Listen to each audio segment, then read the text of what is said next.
नमस्कार दोस्तों, ए wifi online classes में आप सभी का स्वागत है। आज 19 अप्रैल 2021 से संबंधित जो भी मोस्ट इम्पोर्टेंट करंट अफेयर्स के क्वेश्चन बन सकते हैं उनके बारे में हम डिस्कशन करेंगे। यदि आपने हमारे चैनल को अभी तक सब्सक्राइब नहीं किया तो प्लीज़ सब्सक्राइब करें और बेल आइकन दबाना न भूलें, जिससे आप लेटेस्ट वीडियो का नोटिफिकेशन आपको सबसे पहले प्राप्त हो सके। आज हम 19 अप्रैल से संबंधित करंट अफेयर्स को क्वेश्चन को सोल्व करने जा रहे हैं। तो स्टार्ट करते हैं।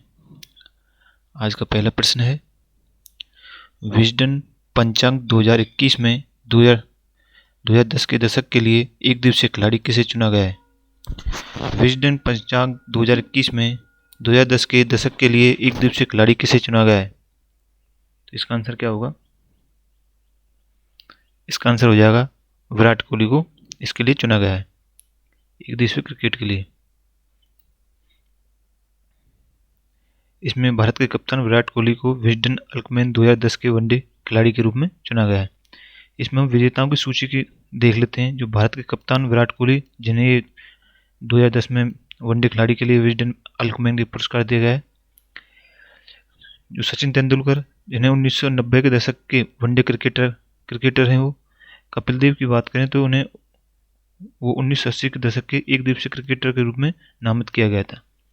इसी प्रकार से इंग्लैंड के ऑलराउंडर बेन स्टोक्स, जिनको leading cricketer of the year का अवार्ड मिला था, ये भी आपको याद रखना है। नेक्स्ट है ऑस्ट्रेलिया के जो बेथ मूनी जो क्रिकेटर हैं, उन्हें वर्ल्ड में अग्रणी महिला क्रिकेटर के रूप में ये पुरस्कार दिया गया। तो आपको ये क्वेश्चन याद रखना है, महिलाओं से संबंधित। बेथ मूनी को वर्ल्ड में अग्रणी महिला क्रिकेटर के रूप में दिया गया, जो ऑस्ट्रेलिया की क्रिकेटर है।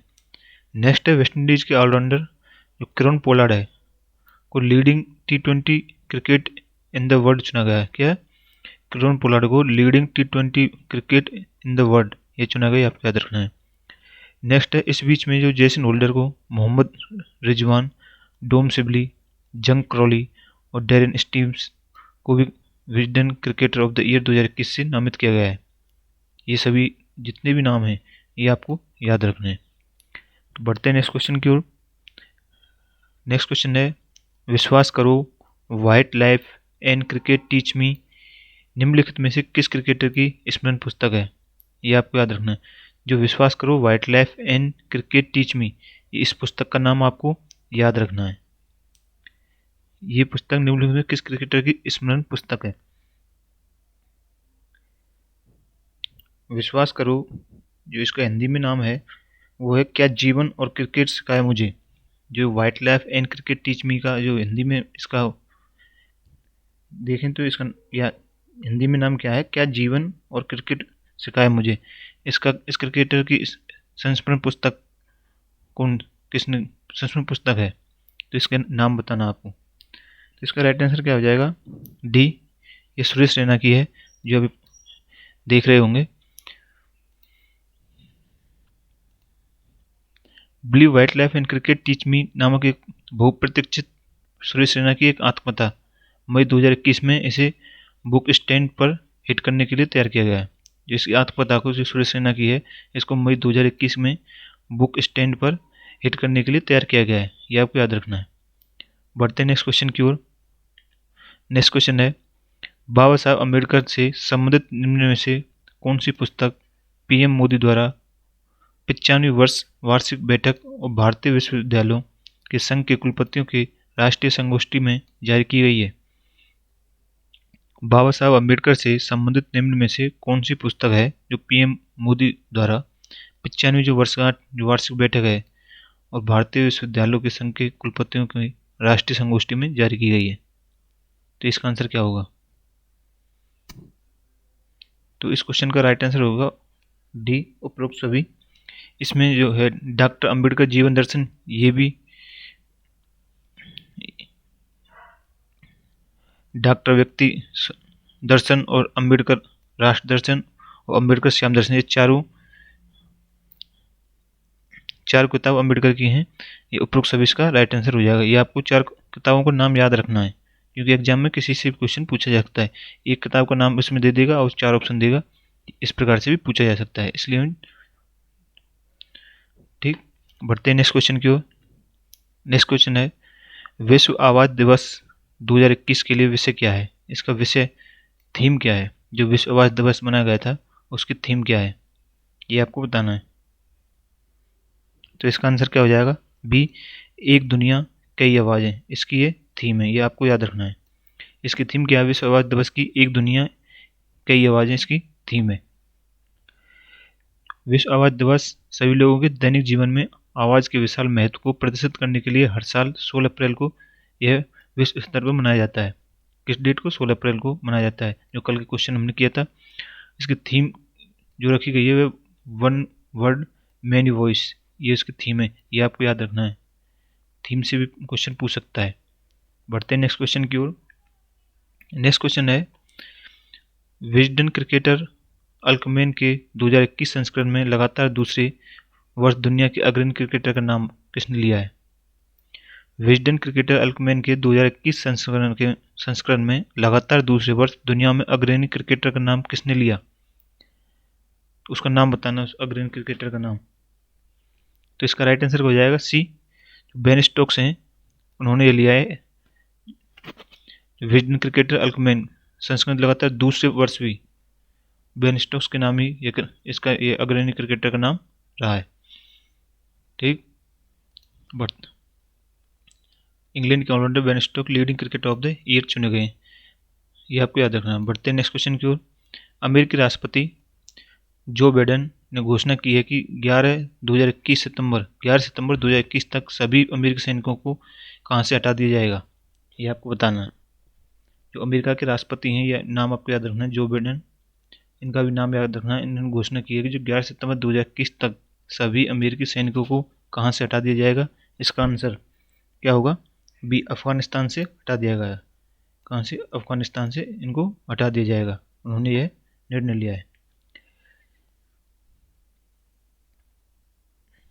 इस प्रकार 2 दशकों में फैले देश के सबसे लंबे युद्ध को समाप्त कर दिया जाएगा। उन्होंने, अमेरिका के राष्ट्रपति जो बाइडेन, जो घोषणा की है कि 11 सितंबर को सभी अमेरिकी सैनिकों को जो अफगानिस्तान की सीमा से हटा दिया जाएगा, और इस प्रकार से 2 दशकों से जो फैले देश में जो सबसे लंबे युद्ध है उसको भी समाप्त कर लिया जाएगा।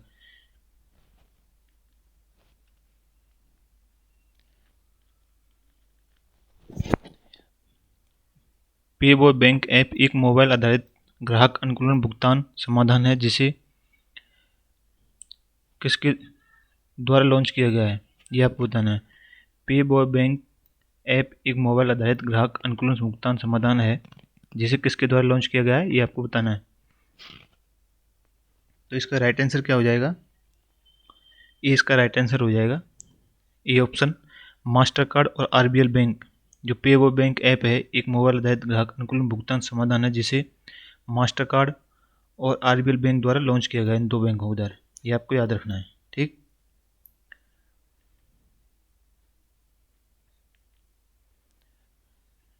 नेक्स्ट है, इसमें जो मास्टर कार्ड और मुंबई मुख्यालय वाले निजी क्षेत्र के आरबीएल बैंक ने एक साझेदारी की घोषणा की है जिसमें जो मोबाइल आधारित ग्राहक अनुकूलन भुगतान समाधान जिसे हम पेबॉय बैंक ऐप लॉन्च किया गया है, ये आपको याद रखना है। कौन सा? पेबॉय ऐप लॉन्च किया गया है। इसमें हम जो इम्पोर्टेंट फैक्ट देखते हैं, जो आरबीएल बैंक की स्थापना की बात करें, जो आरबीएल बैंक की जो स्थापना की गई थी उसकी बात करें तो वह अगस्त 1943 में इसकी स्थापना की गई थी, ये आपको याद रखना है। और इसकी जो आरबीएल बैंक के नेक्स्ट जो आरबीएल बैंक का मुख्यालय कहाँ है? मुंबई में आरबीएल बैंक का मुख्यालय, ये भी आपको याद रखना है। नेक्स्ट है, आरबीएल बैंक के जो एमडी और सीईओ, अगर एग्जाम में आपसे पूछे आरबीएल बैंक के एमडी और सीईओ कौन है तो उसका नाम क्या है? उनका विश्ववीर आहूजा उनका नाम है, जो आरबीएल बैंक के एमडी सीईओ हैं। यदि आपसे मास्टर कार्ड का मुख्यालय पूछे, जो मास्टर कार्ड का मुख्यालय कहाँ पर है, तो इसका भी आपसे पूछ सकता है, तो यह न्यूयॉर्क में है, जो संयुक्त राज्य में पड़ता है। नेक्स्ट, मास्टर कार्ड का अध्यक्ष के बारे में पूछे, यदि मास्टर कार्ड के जो अध्यक्ष के बारे में पूछे तो इस अध्यक्ष कौन है?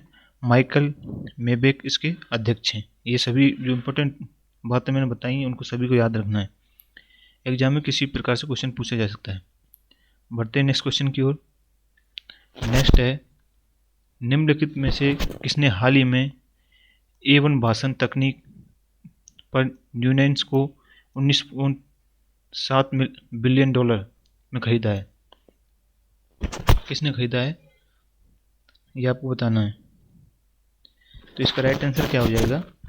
इसका राइट आंसर है माइक्रोसॉफ्ट कंपनी ने इसको खरीदा है, 19.7 मिलियन में खरीदा है। जो माइक्रोसॉफ्ट ने लिंक्डइन के बाद अपना दूसरा सबसे बड़ा अधिग्रहण किया है।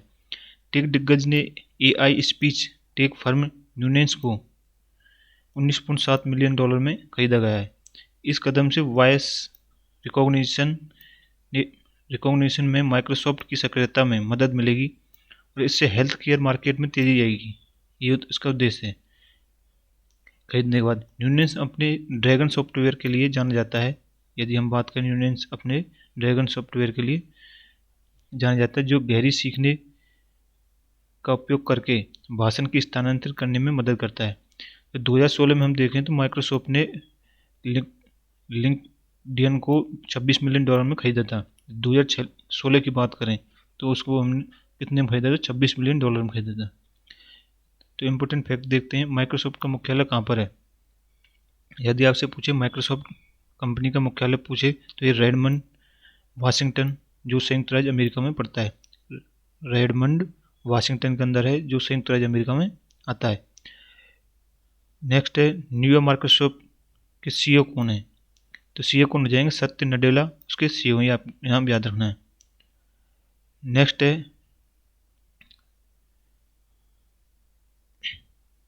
Mark D Benjamin. न्यूनेंस का मुख्यालय कहाँ पर है? यदि आपसे पूछे न्यूनेंस का मुख्यालय कहाँ पर है? मैसाचुसेट्स संयुक्त राज्य अमेरिका में। कहाँ पर है? मैसाचुसेट्स संयुक्त राज्य अमेरिका में इसका मुख्यालय स्थित है। ये सभी आपको पॉइंट याद रखने हैं, ठीक। और नेक्स्ट है, न्यूनेंस को स्थापित कब किया गया था? 1992 में, जो US में इसको स्थापित किया गया था। ये भी आपको याद रखना है। जो न्यूनेंस के CEO हैं वो मार्क डी बेंजामिन है, ये आपको याद रखना है। ये सभी पॉइंट हैं जो बताए गए हैं, ये सभी को याद रखना है, किसी से भी एग्जाम में पूछा जा सकता है। नेक्स्ट है, विश्व हीमोफीलिया दिवस हर साल विश्व स्तर पर कब मनाया जाता है? विश्व हीमोफीलिया दिवस हर साल विश्व स्तर पर कब मनाया जाता है? उसकी डेट बतानी है।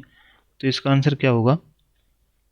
इसका आंसर हो जाएगा 17 अप्रैल को यह मनाया जाता है। कौन सा दिवस? विश्व हीमोफीलिया दिवस 17 अप्रैल को मनाया जाता है।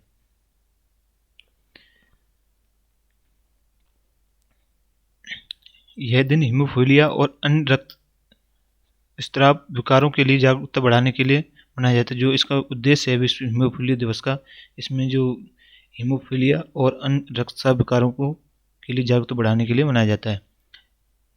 वर्ल्ड फेडरेशन ऑफ हीमोफीलिया की स्थापना कब की गई थी? यदि आपसे डेट पूछे तो 1963 में वर्ल्ड फेडरेशन ऑफ हीमोफीलिया की स्थापना की गई थी।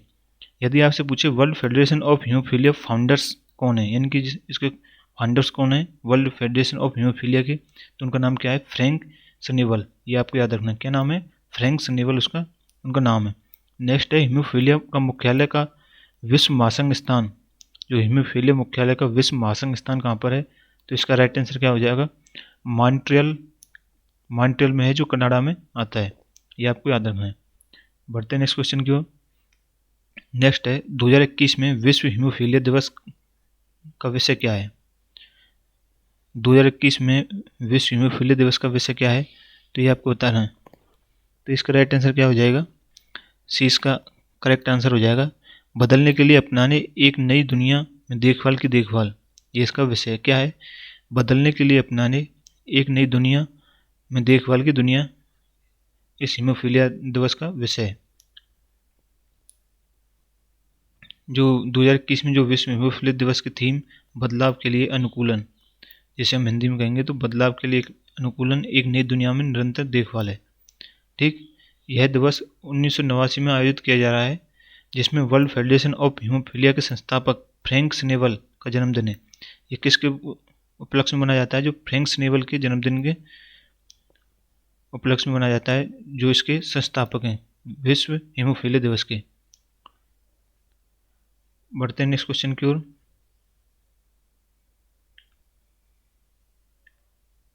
नेक्स्ट है, पूर्व केंद्रीय जांच ब्यूरो सीबीआई के निदेशक का हाल ही में निधन हो गया, उनका नाम बताएं। पूर्व केंद्रीय जांच ब्यूरो सीबीआई के निदेशक का हाल ही में निधन हो गया है, उनका नाम क्या है? तो इसका आंसर क्या हो जाएगा? रंजीत सिन्हा, उसका राइट आंसर हो जाएगा उनका। रंजीत सिन्हा जो पूर्व केंद्रीय जांच ब्यूरो के निदेशक हैं, उनका निधन हो चुका है। वह बिहार कैडर के जो पूर्व केंद्रीय जांच ब्यूरो के निदेशक है रंजीत सिन्हा, वे बिहार कैडर के 1974 बैच के आईपीएस अधिकारी थे, जिन्होंने 3 दिसंबर 2012 से 2 दिसंबर 2014 तक सीबीआई निदेशक के रूप में कार्य किया था। यदि उनसे उनके कार्यकाल के बारे में पूछे तो उनका कार्यकाल 3 दिसंबर 2012 से 2 दिसंबर 2014 तक सीबीआई निदेशक के रूप में कार्य किया था उनके। ये 1974 कैडर बैच के आईपीएस अधिकारी थे। बढ़ते हैं नेक्स्ट क्वेश्चन की ओर। नासा के साथ अंतर्राष्ट्रीय अंतरिक्ष स्टेशन में 4 अंतरिक्ष यात्रियों को लॉन्च करने के लिए तैयार है। नासा किसके साथ अंतर्राष्ट्रीय अंतरिक्ष स्टेशन में 4 अंतरिक्ष यात्रियों को लॉन्च करने के लिए तैयार है? इसका आंसर होगा स्पेस एक्स के साथ। इसका राइट आंसर क्या हो जाएगा? ए इसका राइट आंसर हो जाएगा। स्पेस एक्स के साथ जो नासा है, स्पेस एक्स के साथ अंतर्राष्ट्रीय अंतरिक्ष स्टेशन में 4 अंतरिक्ष यात्रियों को लॉन्च करने के लिए तैयार है। जो राष्ट्रीय एरोनॉटिक्स एंड स्पेस एडमिनिस्ट्रेशन विश्व अंतरिक्ष दिवस कब मनाया जाता है? 22 अप्रैल को मनाया जाता है। अंतर्राष्ट्रीय अंतरिक्ष स्टेशन में 4 अंतरिक्ष यात्रियों को लॉन्च करने के लिए तैयार है। नासा को स्पेस एक्स के साथ मिलकर मिशन लॉन्च करना है। जो नासा है उसको स्पेस एक्स के साथ साझेदारी करके इन मिलकर मिशन को इसको लॉन्च करना है। बढ़ते हैं नेक्स्ट क्वेश्चन की ओर। नेक्स्ट है, 78वें वेनिस अंतर्राष्ट्रीय फिल्म महोत्सव में लाइफ टाइम अचीवमेंट अवार्ड के लिए किसे नामित किया गया? कौन से 78वें जो वेनिस अंतर्राष्ट्रीय फिल्म महोत्सव है उसमें लाइफ टाइम अचीवमेंट अवार्ड के लिए किसे नामित किया गया? उस व्यक्ति का नाम क्या है, ये आपको बताना है। तो इसका आंसर क्या हो जाएगा? इसका आंसर है रॉबर्ट बेनिग्नी। किसको? राइट आंसर हो जाएगा बी, रॉबर्टो बेनिग्नी को इसके लिए 78वें वेनिस अंतर्राष्ट्रीय फिल्म महोत्सव में लाइफ टाइम अचीवमेंट अवार्ड के लिए नामित किया गया है। निर्देशक रॉबर्ट बेनिग्नी 78वें वेनिस अंतर्राष्ट्रीय फिल्म महोत्सव में लाइफ टाइम अचीवमेंट अवार्ड के लिए इन्हें गोल्डन लायन प्राप्त करेंगे। क्या गोल्डन लायन प्राप्त करेंगे? जो 1 से 11 सितंबर तक चलता है। डेट भी याद रखनी है, 1 से 11 सितंबर तक ये चलता है। बढ़ते हैं नेक्स्ट क्वेश्चन की ओर। विजडन क्रिकेटर अल्कमैन के 2021 संस्करण में दुनिया में अग्रणी महिला क्रिकेटर का नाम किसने दिया है? जो विजडन क्रिकेटर्स अल्कमैन के 2021 संस्करण में दुनिया में अग्रणी महिला क्रिकेटर का नाम किसने दिया है? सॉरी, किसे दिया गया है ये आपको बताना है, अग्रणी महिला क्रिकेटर का। तो इसका आंसर क्या हो जाएगा? सी इसका राइट आंसर हो जाएगा बेथ मूनी। इनको यह दुनिया के अग्रणी महिला क्रिकेटर का नाम दिया गया है। किसको? बेथ मूनी को। जो ऑस्ट्रेलिया की ये क्रिकेटर हैं बेथ मूनी, जिन्हें वर्ल्ड में अग्रणी महिला क्रिकेटर का नाम दिया गया। आपसे ये भी पूछ सकता है बेथ मूनी किस देश की ओर से खेलने वाली क्रिकेटर महिला हैं? तो ऑस्ट्रेलिया देश की ओर से। नेक्स्ट क्वेश्चन, 2021 समावेशी इंटरनेशनल सूचकांक, ये आपको याद रखना है। 2021 समावेशी इंटरनेशनल सूचकांक में भारत का रैंक क्या है? तो भारत की रैंकिंग पूछी गई है समावेशी इंटरनेट सूचकांक में 2021 में वर्तमान में क्या रैंक है? तो भारत की रैंक है 49वीं। इसका राइट आंसर क्या हो जाएगा? बी, 49वीं भारत की रैंक है। ये आपको याद रखना है। जो वैश्विक स्तर पर भारत को 49वें स्थान पर रखा गया है, यह थाईलैंड के साथ अपनी रैंक साझा करता है। द समावेशी इंटरनेशनल सूचकांक ने 120 देशों का सर्वेक्षण किया है। जो 120 देश हैं उनको सर्वेक्षण किया गया है, जो वैश्विक जीडीपी के 98% और वैश्विक आबादी के 96% का प्रतिनिधित्व करता है। ये पॉइंट आपको याद रखना है। तो दोस्तों, ये थे आज के करंट अफेयर्स के क्वेश्चन। यदि आपको वीडियो अच्छी लगे तो चैनल को सब्सक्राइब करना और बेल आइकन दबाना नहीं भूलना, जिससे आपके लिए लेटेस्ट वीडियो का नोटिफिकेशन सबसे पहले प्राप्त हो सके। यदि आपने हमारे जीके सामान्य ज्ञान का वीडियो अभी तक नहीं देखी है तो उसका लिंक डिस्क्रिप्शन में मिल जाएगा। वो भी डेली अपडेट होगा। डेली आपके लिए वीडियो मिलेगी। जो प्रीवियस ईयर के एग्ज़ाम जितने भी हुए हैं 15 साल से लेकर, उसमें 10,000 क्वेश्चनों का टारगेट रखा गया है लगभग, उनको हम सॉल्व कराएंगे। यदि आपने उस वीडियो को नहीं देखा है तो उस वीडियो को लिंक चैनल के डिस्क्रिप्शन में मिल जाएगा, वहाँ से जाके आप चेक करके वहाँ से देख सकते हैं और इसे शेयर करें। मिलते हैं नेक्स्ट वीडियो में। धन्यवाद।